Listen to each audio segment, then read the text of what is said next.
Les sanctions pourraient s'alourdir à l'encontre de Moscou. Barack Obama lui-même, d'ailleurs, va dans ce sens. Le président des États-Unis monte d'un cran et a menacé hier Moscou de sanctions supplémentaires. L'Europe avait déjà pris des mesures au cours de l'été et Moscou avait répliqué par un embargo imposé sur certains produits alimentaires.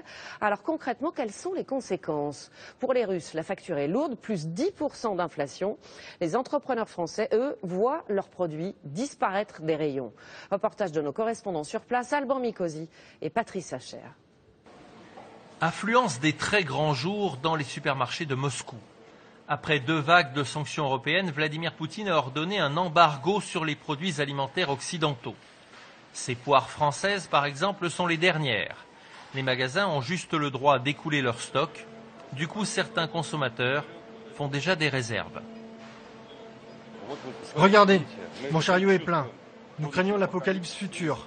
Du coup, je fais des stocks pour toute la famille.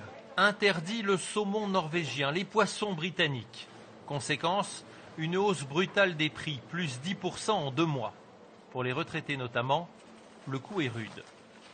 Pour l'instant, Vladimir Poutine n'a sanctionné que l'alimentaire européen. Mais très concrètement, des rayons entiers disparaissent. Charcuterie, fromage sont ici à 80% des importations. Bon, les Italiens, les Suisses, c'est fini. Ils sont concernés par l'embargo. Et tout ça, ce sont les fromages français.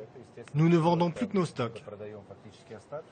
L'industrie agroalimentaire russe ne saura pas à court terme remplacer tous ces produits. Des pénuries sont donc probables dès cet hiver. Mais les industriels français souffrent eux aussi. Ce matin à Moscou, les patrons ont fait part de leurs inquiétudes. 8000 entreprises françaises commercent avec la Russie. Leur carnet de commandes s'est brutalement asséché. Il faut arrêter les sanctions économiques, qu'il ne faut pas prendre les entreprises en otage. Ça ne sert à rien parce qu'en fait, l'effet boomerang sur l'économie européenne va être beaucoup plus puissant. Autre victime très visible des sanctions, le tourisme.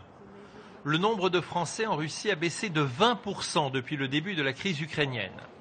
La Russie qui espère attirer des Chinois pour remplacer les Européens.